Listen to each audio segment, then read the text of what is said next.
Hello, everyone, and welcome back to 305 Insights. I'm your host, Alan Summerton, and today we're going to be talking about the 2025 Miami Hurricanes recruiting class.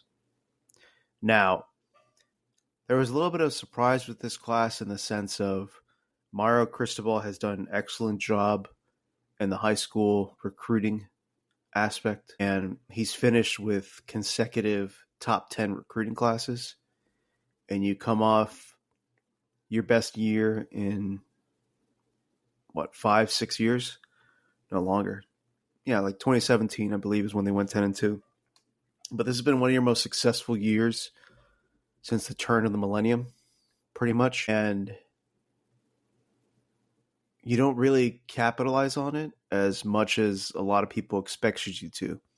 And the reason why I'm saying that now is because this recruiting class finished at 14th or 15th, depending on if you're looking at the composite rankings or just 24/7 home sports straight up telling you it's 15th.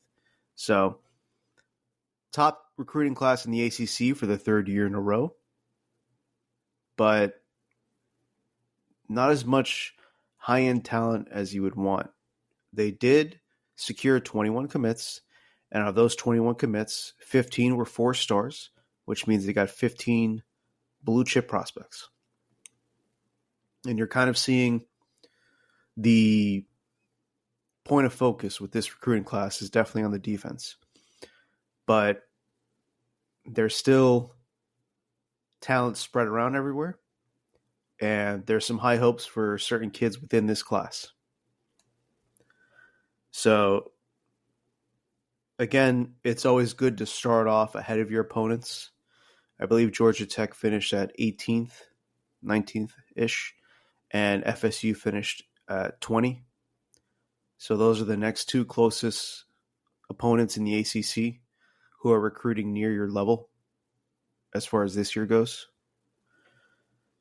But you clearly got one of the better edge rushers in Hayden Lowe, number 3 defensive end in the class of 2025, and a top 50 overall prospect coming in at 44.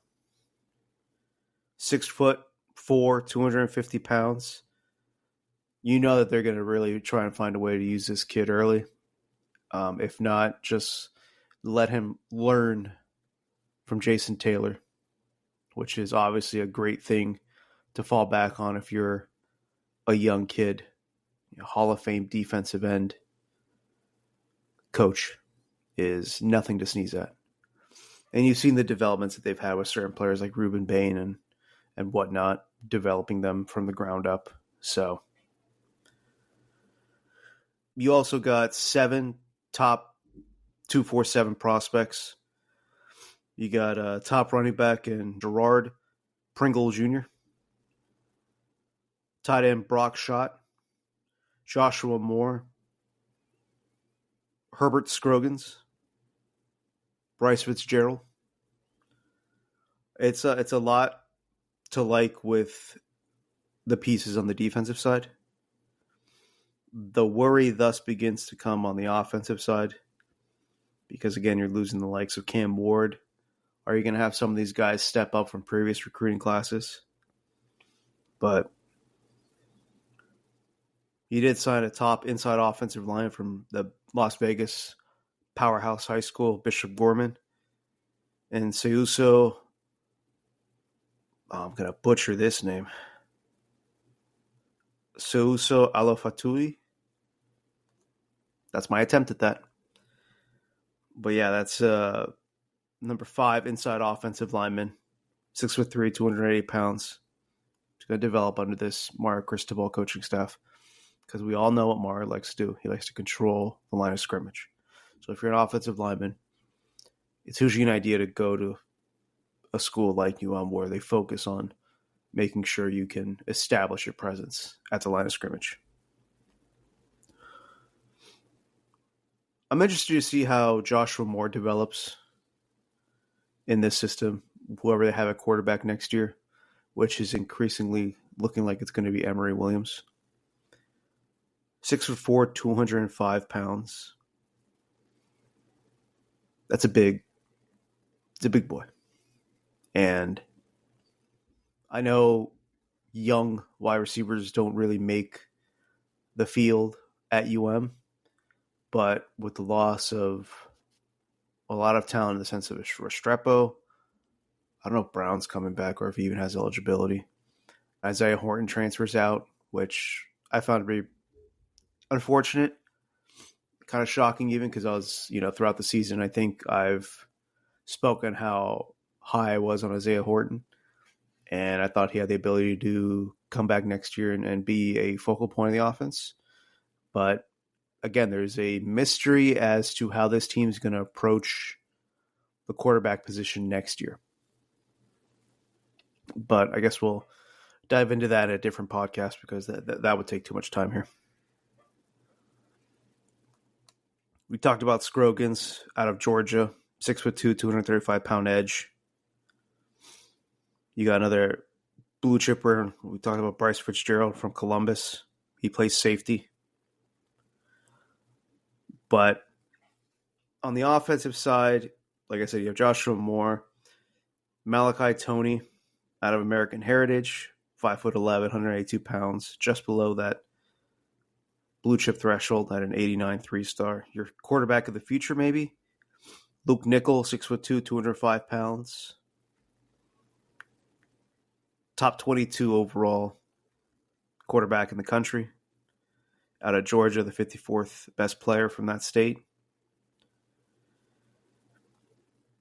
My concern is with this recruiting class is you have the presence of Mario Cristobal and his reputation as an elite recruiter, and that's well earned. How is it that you have all this excitement? And I know the coaching staff in the sense of the defensive side didn't really help because there were prospects.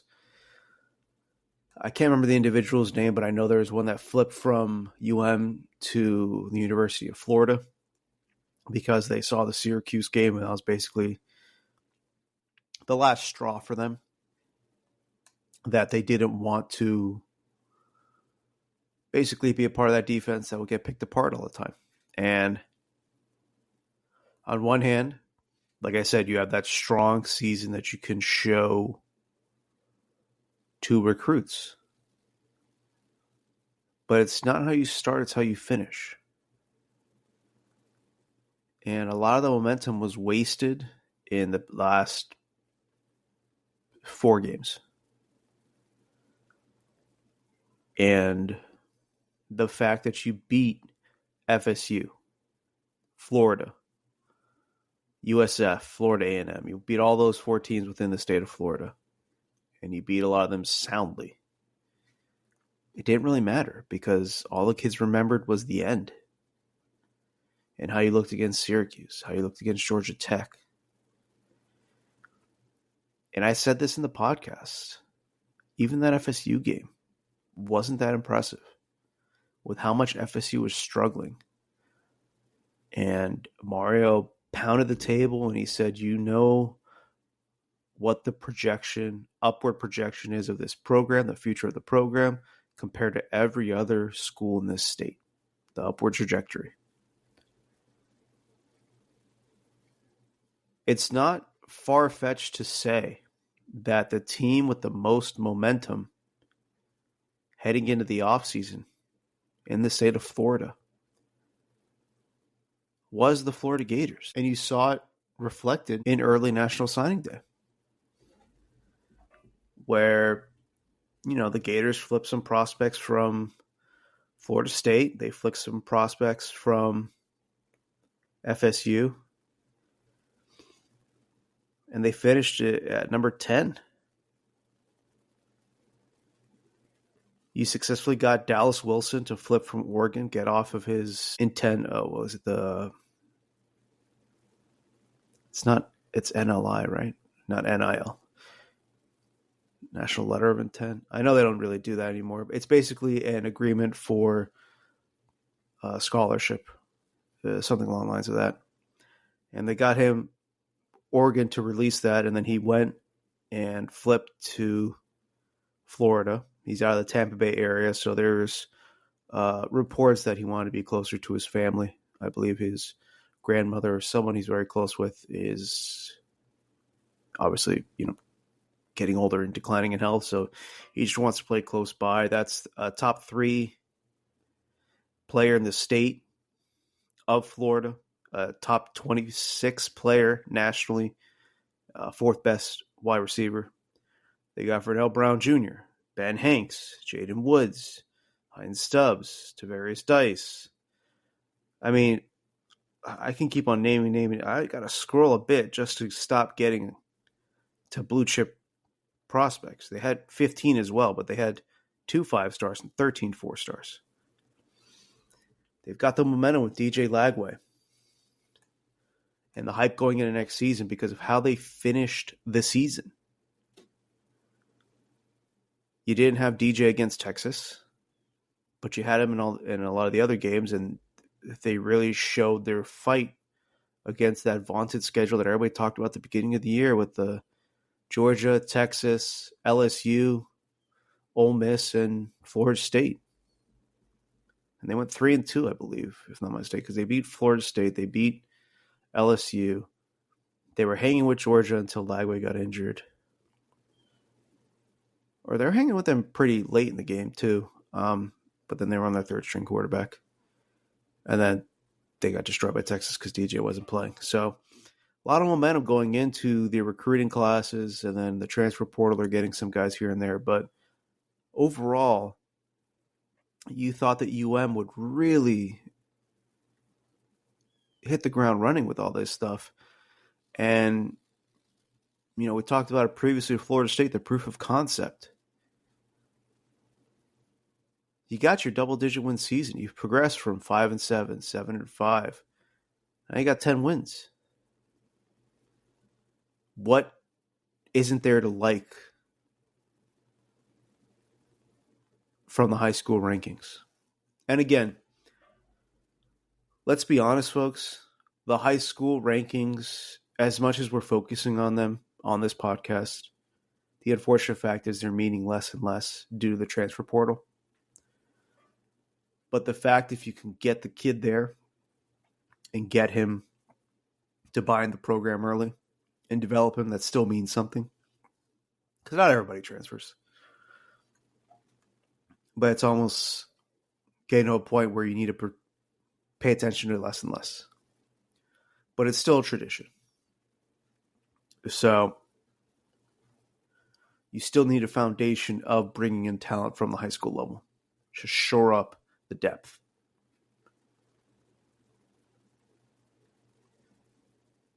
And I thought UM missed the boat on this one. I know there were some flips they were trying to do that they weren't able to obtain, but there's got to come a time where you have to look inward, I guess is the best way to describe it. And you got to see what's going wrong with the coaching staff, what's going wrong with the message. And the reason why I'm saying this is because we saw how quickly FSU fell off. You built up that culture. You got to 10-3, you got to 13-0, 13-1, then you were 2-10. I'm not saying UM is going to go that route. They're not going to lose that many games. But you're already seeing the concern very quickly with the fan base, wondering what's next. You cannot lose the momentum with the fan base right now because you're starting to see more clearly than ever something that the Florida State, not fan base, but they eventually saw it, but the Florida State leadership saw a few years ago with how the college football world is evolving. It's going to be a system of have and have-nots. And UM needs to remind people on a national basis what type of brand they can be in the college football world. That's why this class was concerning. Because you're seeing more and more talent consolidated outside of the ACC and the Big 12. It's going to the SEC. It's going to the top teams in the Big 10. More and more kids are starting to buy into, and this is something we're going to have another podcast about, because this is something I'm starting to become very passionate about. But you need to keep the momentum going for when college football, as we know it, fundamentally changes from conferences. Because that day is going to come sooner rather than later. That it's not going to be, we used to be a Power 5 conference country. A Power 5 conference country. Not 2 years ago. Maybe 2.5, before all the announcements started coming down. You had the Pac-12. You had the Big 12. You had the ACC. You had the SEC, and you had the Big 10.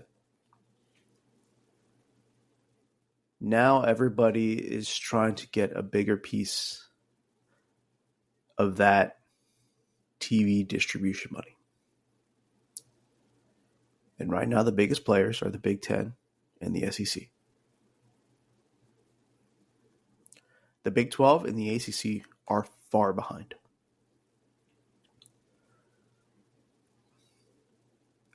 This is a good class to shore things up, to plug and play in terms of the cornerback position, the defensive back position, get a few more defensive end here so you could develop. You got some offensive linemen, you got your quarterback, got a good solid running back, you got some good wide receivers, but not great.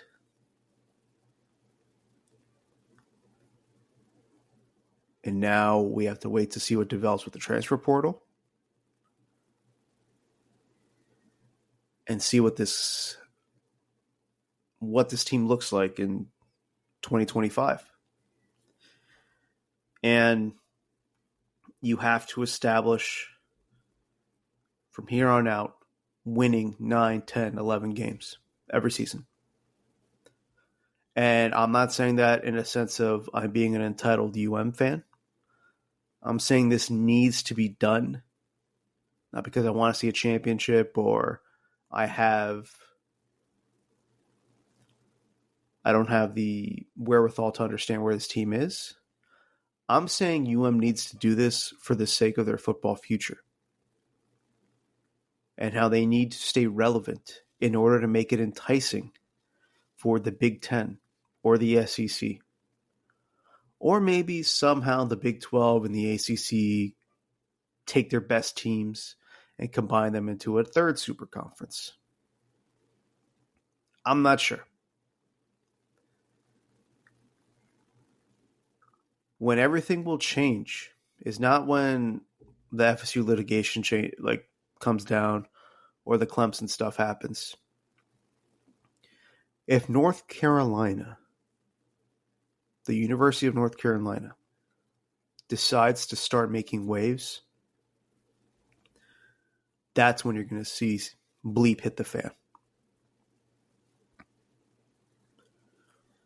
Because as much as people don't want to admit, that is one of the most powerful brands. Forget the ACC, because they are probably the most powerful brand in the ACC. And when I say that, I'm not talking about just football. I'm talking about the whole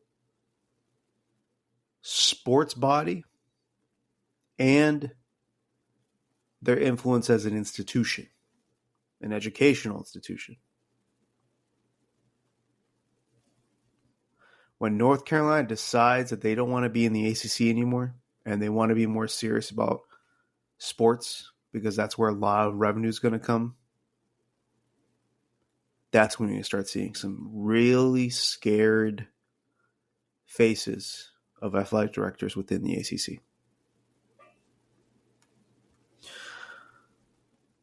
So basically, to wrap this podcast up, we kind of want to see what the two deep will look like in 2025 and see how we feel. And again, we'll probably revisit this once the transfer portal closes and before the spring one opens, and we kind of decide where it's going to be there. It's a little bit of a dead period now. Once January comes and picks up, you'll see some movement there as well. But for right now, quarterback, you're looking at Emory Williams and Judd Anderson. This is clearly an area where they're trying to get someone, but it gets to a point for UM is anybody who transfers out now going to be that much more definitively better than Emory Williams, who's been in the system for a few years now and did show some flashes?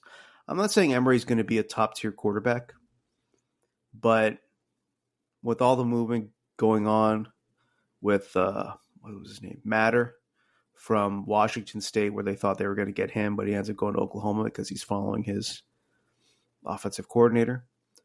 You didn't get anybody in the likes of Jackson Arnold. Not saying that UM was interested in him. I know they weren't. You didn't get the kid from Liberty. There's a few kids that just were available and you didn't really either pursue heavily or just didn't garner their attention. Running back, you're going to be pretty strong at running back. You've got Mark Fletcher and Jordan Lyle. It's going to be Fletcher's third year. Jordan Lyle is going to get a lot more carries this year now that Martinez is going to be gone, his exhausted eligibility. Or if he hasn't, he's just going to go to the NFL because you've proven enough at this point.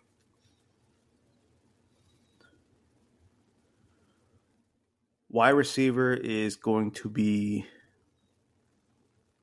the interesting position group because it's clear you're going to have to depend on younger guys.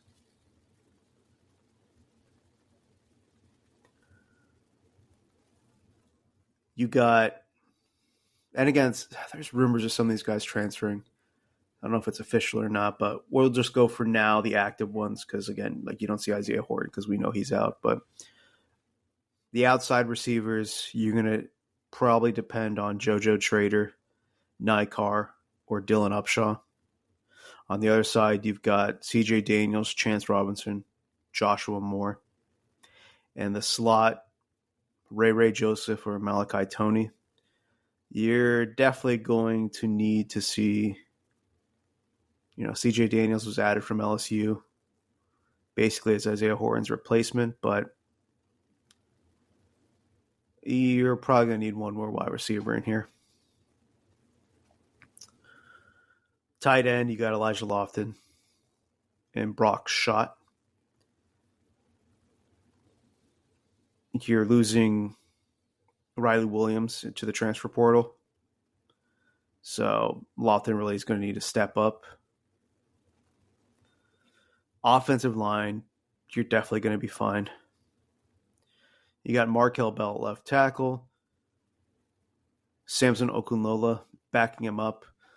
I think Samson is going to get it's going to be a make or break year for him. This is going to be his third year in the system, and he was highly rated as much as Francis Maioga was. They were two top tier offensive tackles. So we'll see if he gets some play, if he's developed the way the coaching staff wants him to see some time on the field more consistently. Left guard, you got Matthew McCoy or Ryan Rodriguez. At the center position, we'll see where they go. They're trying to land James Brockmeyer from TCU. I got to see the developments on that. If not at center, you're going to have SJ Alofatil. Probably butchered that name. It's probably the kid I just mentioned. That's their young kid, but so he's probably not going to be a star. They're definitely going to need a transfer there. They're not going to put a true freshman at center. Right guard, Inez Cooper, and you got Nino Francavilla. Right tackle, Francis Maioga and Tommy Kinsler. Again, that should be a strong unit. Obviously, again, like I said, UM wants to be tough in the trenches. Their offensive line looks good for next year. Defensive line. On the defensive end sides, you've got Ruben Bain, Armando Blunt on one side, Akeem Metzidor. Sorry, let me pronounce that again. Akeem Metzidor. Let me enunciate that better. Malik Bryant. And then back in those guys, you either got Cole McConaughey, Booker Pickett, Elias Rudolph, maybe a transfer, but we'll see. Defensive tackle. Ruben Bain sometimes plays there, but you're really going to lean on Justin Scott this year, the much hyped prospect from a few years ago. I believe it was 2024 recruiting class. He's going to step up. You got Josh Horton backing him up. The other defensive tackle, you're going to have Ahmad Moten, David Blair, Artavius Jones. Linebacker, you're going to have Wesley Bethane, Bobby Pruitt, and then you might have Bobby Washington, Jalen Alderman, Popo Aguirre, Kellen Wiley. The interesting part is going to be on the defensive backside. Does Damari Brown stay healthy?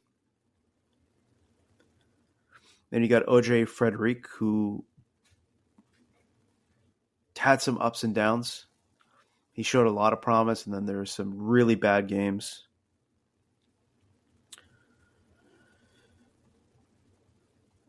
Are you going to have Charles Brantley, Chris Edwald, backing those guys up? Deani Hill, Bryce Fitzgerald, Jabari Antone.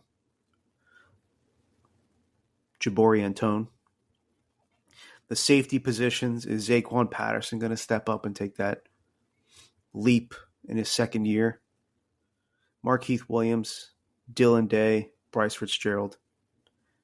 On the other safety side, you got Zechariah Poyser, Jaden Harris, Amari Wallace. So we'll see how that develops. This should be, again, a strong unit, even if they don't bring in transfers, in the sense of the team unit, not the cornerback unit or defensive back. So there's a lot to like for this team moving forward, but again, if you could secure a center, maybe another linebacker or a cornerback, and again, they've had some transfers, so we'll discuss those in the future as well and see how they fit into the system. But that's a review of the recruiting class coming in for UM and what we project their starting lineup to be next year. So, again, we'll probably revisit all this stuff in the middle of January. You know, once the deadline for the NFL draft passes for declarations and stuff like that, because we've seen certain individuals come back, like for FSU, Darrell Jackson Jr. We saw it last year with UM, how they were able to get Cam Ward to commit to them, even though he committed for the NFL draft, but withdrew his name before the deadline. So a lot of stuff that can be in the works for UM without people really knowing. So we'll see how that develops, and we'll cover that as well. So that being said, long-winded episode, but thanks for sticking around, folks. You know the drill. You can follow us on Spotify. You can follow us on Apple Podcasts, and you could definitely follow us on YouTube. If you're following us on YouTube, don't forget to like, subscribe, turn those notifications on. We still got some stuff we got to talk about for FSU, and I definitely want to talk about the overall feeling I have about college football right now and how my beloved sport is not changing for the better. But look out for that episode, folks. Thanks for sticking around. Thanks for stopping by, and we'll catch you next time here on 305 Insights. Have a good one, folks.